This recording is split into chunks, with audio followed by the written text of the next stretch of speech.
A marketplace is a community of people, it could be online, it could be offline, who come together to sell goods. Those of you watching this class have certainly been to an in-person marketplace, whether it was a flea market or a craft fair. Even a shopping mall is a marketplace. I would venture to guess that all of you have been to online marketplaces as well, because that's where we do most of our shopping now, online in these large marketplaces. Obviously, one of the most popular is Etsy. Online marketplaces are really effective because people more and more are doing their shopping online, one, but two, they're plugged into how people search online. So it allows people who are shopping for unique goods like a wealth of information. At the same time, it allows them to search really specifically for things that they want. A really good example is when people search for things online, you don't necessarily search for just like shirt. You search for the type of shirt, or the style of shirt, or the color of shirt, or the size of shirt. And online marketplaces allow people to connect with specific goods that they're looking for kind of more efficiently than traditional in-person shopping, where you have to do all that work with your own eyes. I think you should consider selling on an online marketplace if you want to benefit from a built-in customer base. Also, if you're just getting started and you don't have that brand loyalty. So if you're just starting your business and people don't know you exist and you want to benefit from a marketplace that already has loyal shoppers, you're probably a good candidate for selling in an online marketplace. So different marketplaces definitely have different cultures, and that's something to consider when you're thinking about where you're going to sell your goods online. Some marketplaces are based on getting you goods really quickly, and some marketplaces are based on curating certain types of goods. At Etsy, we're really focused on creating a community between buyers and sellers and creating a really authentic relationship between the person that you're buying your product from or you're selling your product to. There are tons of examples of different sellers and businesses that have been really successful on Etsy. Anything from fashion designers to furniture makers to vintage collectors to craft suppliers. And there are certain examples of success that range in different ways depending on what your goals are. So success for one seller might look like being able to quit their day job and really starting a business that supports themselves and their families and their life ambitions. Success for somebody else might just mean getting the justification to make something that they love. So one example of a seller who's had like phenomenal success that comes to mind is Leanna Marshall. Some of you might recognize that name because she actually won Project Runway a few years ago. And she's a wedding gown and accessories designer, and she's just had huge success on Etsy.com. So she makes super unique, really super unique wedding gowns that are really for any budget, and she's had phenomenal success. People love her gowns. And I think she's also successful because she understands her target market really well.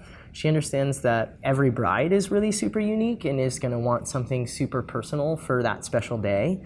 So she's able to key into that through her designs, through the way she curates her shop, through her photography, through the way that she just kind of creates a buying experience from you from the moment that you land in her shop. Another great example of a shop that's been wildly successful on Etsy.com is Goose Grease. Goose Grease is co-run by Anna and Juan, and they hand make these wooden dolls that are hand painted, and they started selling them as cake toppers for weddings.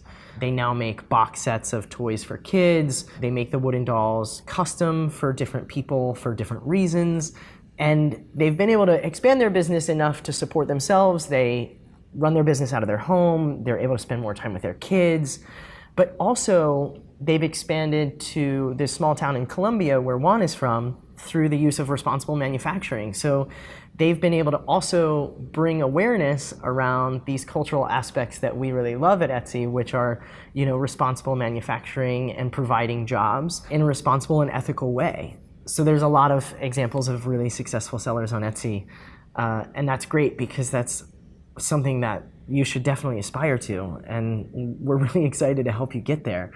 But you have to start. You have to start at the beginning. In the beginning, it's going to take a lot of motivation, and it's going to take a lot of skills that maybe not all of you have at this point. There's that moment where you become the maker or the collector or the curator, and then there's that other moment where you become the business owner, and that transition requires building some specific skills. So that difference between being the maker and the collector or the curator and being the seller or the business owner, those skills are what we're going to cover. My name is Michael Chernow. I am a restaurateur in New York City. I'm born and raised here in New York, so I really haven't moved far. So the first restaurant I opened up with my business partner, Daniel Holzman, is called The Meatball Shop.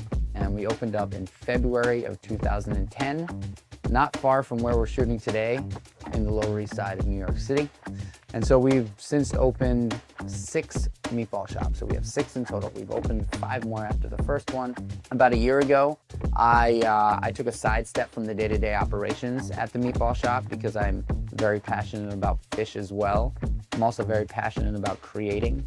So I felt like my sort of, not my job at the meatball shop was done, but my creative desires were sort of at a standstill because the meatball shop knows what we know what we sound like, we know what we look like, we know how we walk, we know how we talk, and that's really what I'm great at, creating all of those things, putting a team together to really generate culture. I've since opened a restaurant called Seymour's.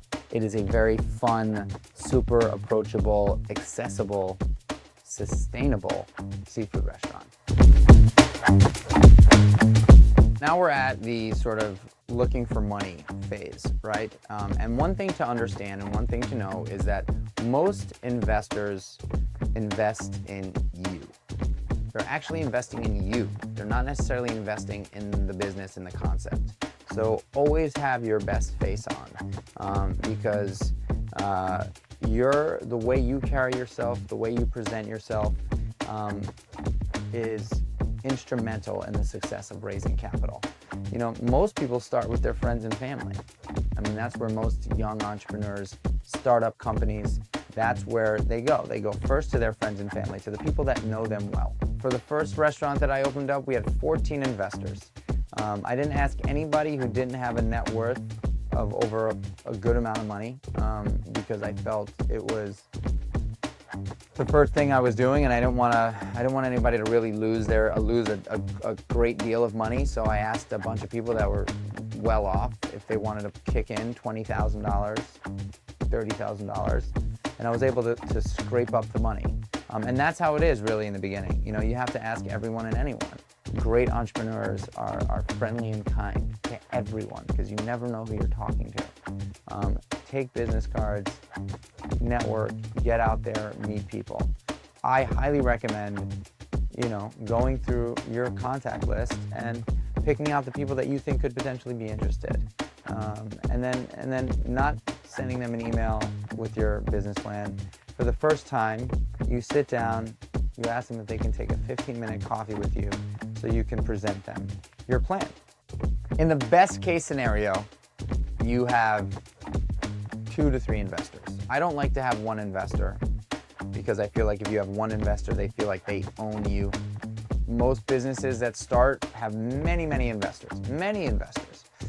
If the goal for you is to build a concept, to build a brand that's gonna grow, that you will ultimately sell down the line, whoever you sell that business to doesn't like to deal with a pool of investors.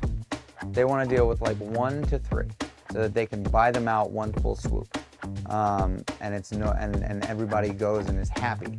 But if you've got 15, 16, 18, 22 investors, and you go to sell your business and 1 or 2 investors are like, no, I don't want to go, or I want more money for my shares, you know, it creates a bit of a problem. So I would say try to keep it as compact as possible when looking to bring on investors. But in the beginning, that's very hard. Very hard. I mean, I opened up my 7th restaurant and I have 7 investors. I took a humongous risk at Seymour's, huge. I personally cut a check for $110,000 out of the money that I've earned, busted my butt. That was very scary to write to secure the location that I'm in at Seymour's before capital was fully committed. It was terrifying. My wife wanted to kill me, but I went out there and did it because I was totally confident in the brand and the concept that it was going to work. So the best bet is to put skin in the game yourself. So you say, yes, like if an investor asks me, are you putting in money? I say, of course I'm putting in money. I always put in money. And that could be as little as the first time I opened up a business with Daniel. You know, we each put in our life savings. I think it was $15,000 or $18,000. That's all we had. That's what we started the meatball shop with. The two of us each put in $15,000 or $18,000. But like at that time, investors were like, wow, these young kids, they're putting in their life savings, I'm in. Very, very, very hard. Could be some of the most frustrating, stressful, you know, things entrepreneurs have to do, raise money.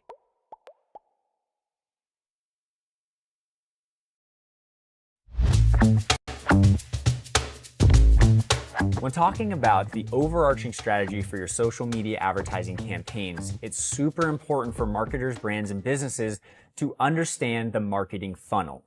And in any great marketing funnel, there are three parts: top of the funnel, middle of the funnel, and bottom of the funnel. Put shortly, it's tofu, mofu, and bofu.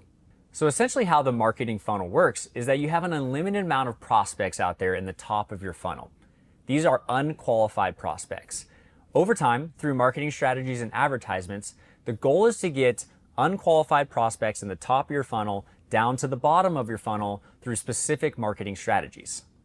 The reason that it's so important to get people from the top of the funnel to the bottom of the funnel is because BOFU is where most of your prospects will convert into actual paying customers. Now that's easier said than done, of course. The funnel is complicated. It doesn't always work as top to bottom. There's a lot of factors that go into it. But some of the strategies that we're about to talk through are going to help you to formulate ideas and customer journeys in your mind so that you can have advertisements that focus on getting unqualified prospects in the top, then lead them down a path to the bottom of your funnel and eventually convert into a customer. What I like to do now is show you a few examples that are going to get you thinking about what sort of ads are going to fit into each portion of the funnel so that you can have a clear understanding of the entire customer journey. I'm going to start off with a few buffer examples because that's what I know best. And these are going to work in the same way that an actual funnel will work in marketing. So I'm going to show you a few examples from the top and then move our way down to the bottom. Let's start with the top of the funnel. This is when people have no idea who your brand is. Maybe they've heard about you once or twice, or maybe they don't know anything about you. So the top of the funnel advertising is going to essentially get people to know your brand. In other words, you're beginning to form a relationship with people. So as you can see here, this is a very top of the funnel advertisement we ran, simply showing people how to make a GIF on social media. Now, the reason that this is top of the funnel is because anybody, whether you're going to purchase the buffer product or not, might be interested in how to make their own GIF. So we sent this out to the widest array of people possible in hopes that some of them will eventually become buffer customers. Everything about this advertisement is top of the funnel. There's no links, there's no call to actions, there's no talking about buffer as a product. The only thing you're going to see here is a small buffer logo in the left-hand corner showing that we're the ones that shared it. So that's top of the funnel advertising. There's a ton of different ways to garner as many eyeballs on your content as possible. But what happens when you want to take some of those unqualified prospects and start to move them down the funnel into people that you might identify as potential customers? That's where middle of the funnel or MOFU advertising comes in. Now, middle of the funnel is where you can start to have a lot of fun and start to be more brand direct. So what I mean by that is you can start actually talking about your brand because people have come to know you through top of the funnel advertising, word of mouth, the traditional marketing channels. So in this ad here, we're looking at essentially a call to action for people to listen to a Buffer podcast episode. You'll see here, and this is a traditional method of getting people to your website or to your web assets, and that's a link post. What makes this middle of the funnel is that you're starting to be more brand direct. You're calling people to action to visit a certain asset of yours, whether that be a website, a podcast episode, or something that you own. So the best way to think about middle of the funnel is to think value. What sort of value can you provide to potential customers in your specific industry that will get them to consider your product down the line? So this advertisement doesn't ask for a sale. And then it's also important to note that when you click through to this podcast, we don't ask for a sale there either. It's still value first content and information. Now for bottom of the funnel, or BOFU, the most challenging part for many marketers and businesses. This is the part of the funnel, which we'll talk about later, where targeting becomes very, very important. You'll see here that it's all call to actions. There's a significant stat about the use of social media customer service software. There's a call to action in the headline asking people to start a 14-day free trial. And of course, when you click through to this link, it leads to a landing page that asks people to sign up for the product. Now, it's important to note with bottom of the funnel advertising is that it gets expensive if people don't know about your brand. So the importance of top of the funnel and middle of the funnel and bringing people down to this bottom of the funnel portion cannot be overstated. Without the top of the funnel and middle of the funnel, you're less likely to convert customers with advertisements like this. The reason that the top of the funnel and the middle of the funnel are so important in building relationships is because it's still social media. People aren't necessarily on there to buy a product. They're on there to connect with friends, connect with family members, and share content about things that they care about. So the chances of somebody buying your product after seeing your ad once are very slim. And so even though they're not purchasing your product now on social media, that doesn't mean they won't in the future. So developing content that builds relationships with people in the top and the middle of the funnel is super important in solidifying those relationships over time, so that when you do deliver an ad like this one here or future bottom of the funnel ads, people are much more likely to purchase your product. One of the questions I get asked most often is where businesses and marketers should be spending their ad dollars. Should it be in the top of the funnel, the middle of the funnel, or the bottom of the funnel? And my answer to that is that if you're first starting out and you have a small budget or you're a team of one, it's always much more significant and lucrative to start with the top of the funnel. The ads are just easier. You probably have more content that fits into the top of the funnel. But as you get more sophisticated and gain more expertise on advertising, you could start to fine-tune your bottom of the funnel advertisements. So if I had to break it up in terms of resources and where you should split your time and money, I would put the majority of my resources into brand building or top of the funnel advertisements. And then once you start to get more customers in your pipeline or the top of the funnel, you can start to put more ad dollars behind the middle and the bottom of the funnel.